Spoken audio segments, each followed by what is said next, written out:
PSA Reloaded, man. It's your boy 3-Letter Man. Subscribe to the channel. Follow me on Twitter, Instagram. You see where to follow your boy at. Hit the like button also. I appreciate that. Y'all see the title of this one, man. Let's talk about it. So, did we see this coming? Let's be honest with the Diddy, Cassie situation.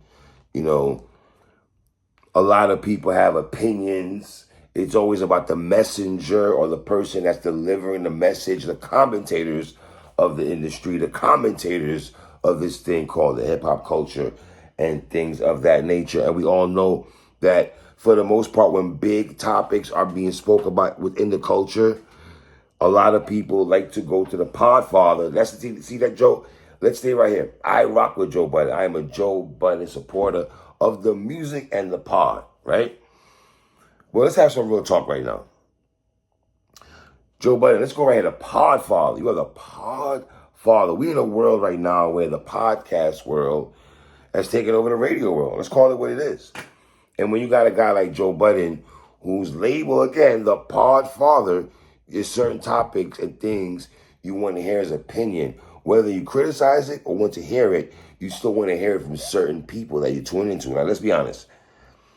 With the Diddy and Cassie thing, we all ran to Spotify or wherever you're going to listen to Joe Budden podcast at, right? SoundCloud and all that. And you're going to see, bam, is the pod on. You know, I get up in the morning for work.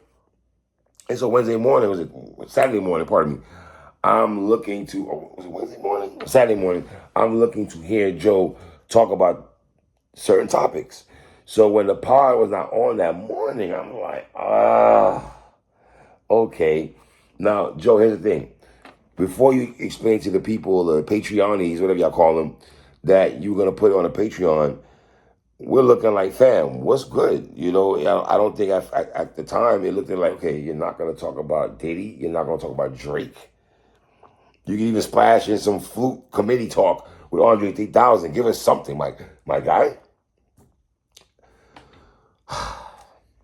Now, Joe, you did an episode about a week ago about Meek Mill and Rick Ross doing this project together as a money grab. Let's stay right there with the word money grab. People can make the point that you did the same thing on Patreon, having a money grab for people to hear you say or not say how you feel about the Diddy Cassie situation, right? I'm not mad at any black man or person getting a paper. Cash rules everything around me. Cream. Get the dollar bill, y'all. Shout out to the Wu-Tang Clan. Now, Joe, there's a clip when you use a Mary Joe. Shout out to Mary Joe that, you know, looming on social media.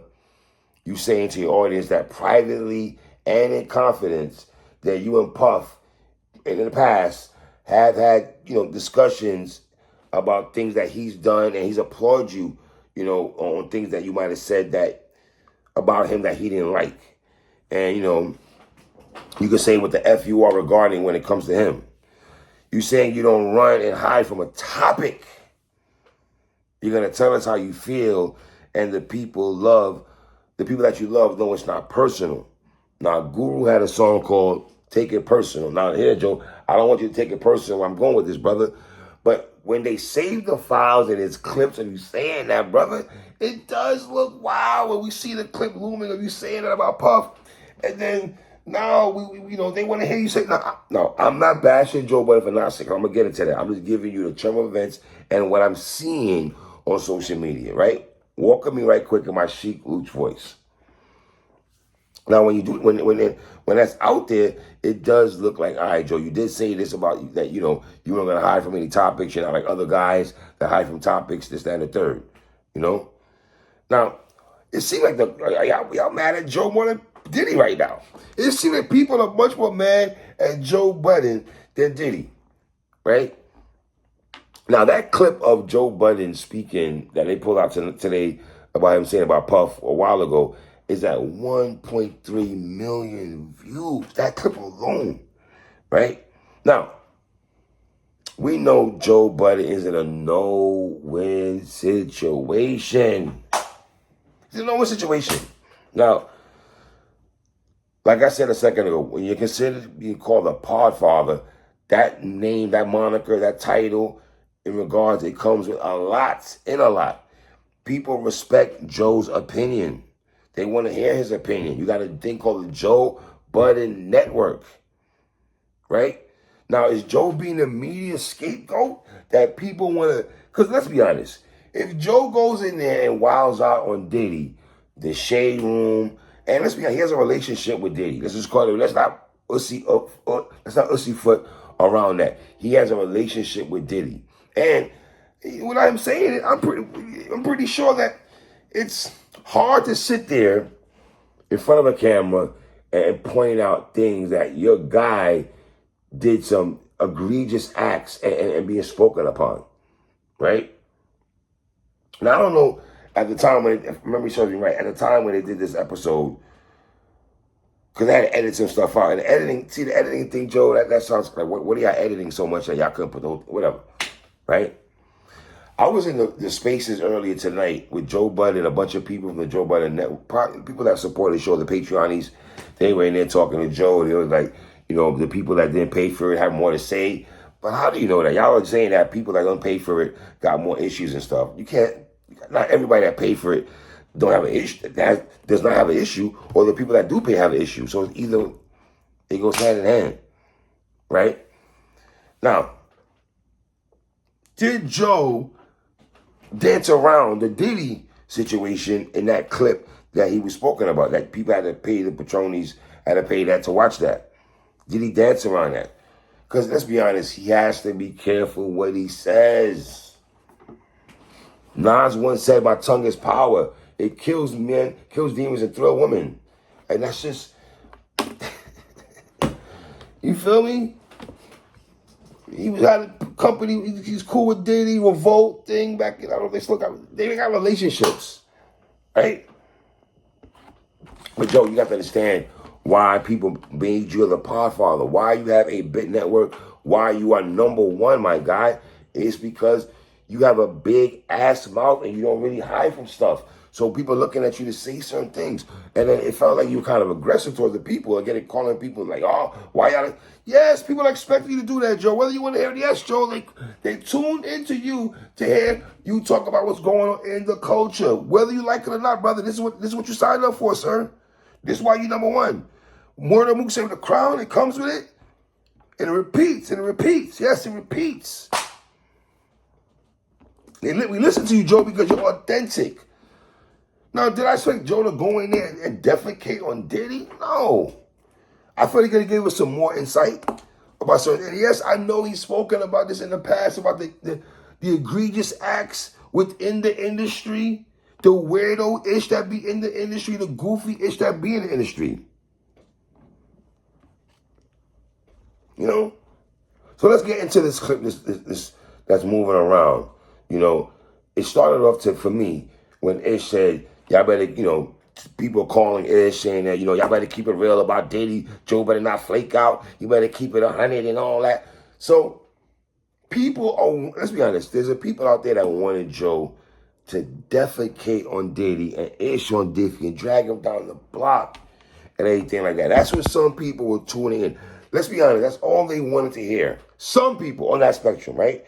But there's some people out there also, Joy, that want to hear you have a proper perspective because you articulate yourself so well that we feel you get to articulate yourself about the Diddy Cassie situation without being crude or rude or even with the I rock with 50 heavy, but I didn't like what 50 did with Diddy. At the time like that, I thought 50 could have been more chill. You ain't, sensitive situation, whatever. And Joe, you got a way with words. You're a rapper, well, former rapper. But you put words together. So you can't get upset. You can't get upset that people want to hear your opinion, Joe. You cannot get mad at some people that want to hear your opinion. Yes, you got the people that are going to slice and dice it up, throw it on the internet, do blogs, hello, like myself. But I'm not here to kill Joe. I rock with Joe, so I'm not on that type of timing. This is not a kill Joe Budden segment, but I have to look at it on all cylinders, right? I'm trying to dig into the brain of Joe Budden, and I'm seeing people, what they're saying on social media, and I'm trying to put it here in one gumbo pot. So the clip, Now, do we need Joe to tell us, and he said it himself, do we need him to be the spokesperson to speak about domestic violence, to speak about rape, to speak about sex trafficking, to speak about drugging women? Does he have to be the spokesman for that? No, he does not have to be the spokesman for it. But Joe, you have a pod. You know your audience. You read the room. You know how people are tuned into you. They want to hear when big topics come into culture, Joe. For the most part, you don't duck. You don't really run from the smoke or run from the topics that come on during the culture. So when this one comes out there, the people are like, oh, see, there it is. You know, Diddy is man. So he didn't want to say nothing. He trying to tiptoe around the industry, trying to keep industry ties. He probably knew this. This is whether it's right or wrong, Joe, people are going to go in that bag. And like you say, he's not a spokesman for treacherous things that happen in the industry. No, he's not a spokesman. And Joe, I don't think a lot of people are looking for you to be a spokesman. I just think we want to hear your proper perspective on stuff like this and how you feel about this. And yes, we know that it's dicey, man. It's really dicey. I don't think people are trying to make you the poster child of the industry shenanigans and industry bullish, Joe. Nobody's doing that to you, brother. Queen Slip said it himself. I don't talk about my dudes. I don't talk about people I rock with. Queen Slip kept it funky. I don't talk about people I rock with. I'm not going to ish on people that I got love for and that's dear to me and near to me. And is it wrong for Joe to protect relationships? I don't think there's a wrong thing. I know y'all doing, in this culture, you get considered a real one when you tear somebody down and spit on them and drag them on the block. You're a real one. You kept it real. You kept it funky. You kept it real. You said that is like people equate that to you being a real one. As I got older, I learned that's not a real one. As I got older, in age and wisdom, they come in knowledge of self, that's not a real one. You know? And that's what I'm saying, Joe. I don't think people expect you to ish on Diddy at all. But,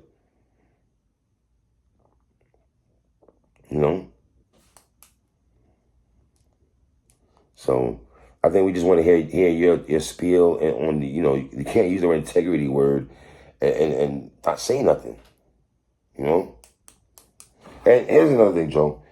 Some people feel like if you had no relationship with Diddy or you disliked Diddy, you would have went in, just like you did with Drake, about him being with 25-year-olds. You were very vocal about that. How come you're not vocal about that? Is it you stepping back and being mature and being mature and being, I'm trying to make both sides, y'all, being mature and be like, let me not go that because I know what's going to happen if I say certain things. I'm pretty sure he didn't want to do a pod. I'm pretty sure he did not. On certain topics, your people,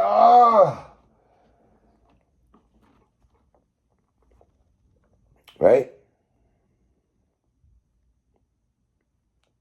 Another thing you can look at also is that we've heard alleged stories about Joe and women and, his situations with women and stuff.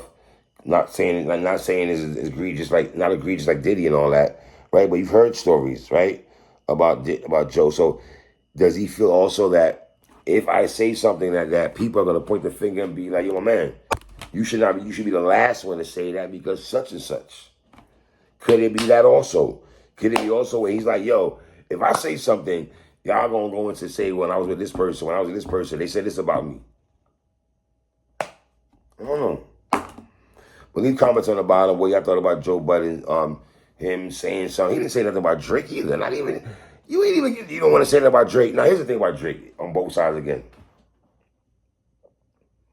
Joe the people already saying that Joe was the reason why Drake did this project. He started to rap. He's getting praised and applauded for claps and applause, like Lily Luck said in her verse. Claps and applause.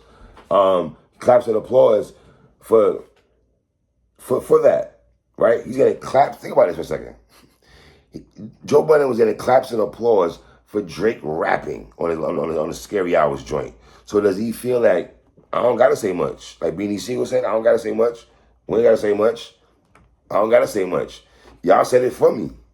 He even had a bar about me on the Scary Hours about the whatever Drake said on one of them joints. He got the subliminal message, subliminal line aimed at Joe, right? So does Joe feel he ain't got to say nothing, even though he did say, I'm not going to say nothing about Drake again, whatever. But Joe, that was kind of corny. I'm not going to lie to you. You could have said something about Drake, my dude. Come on.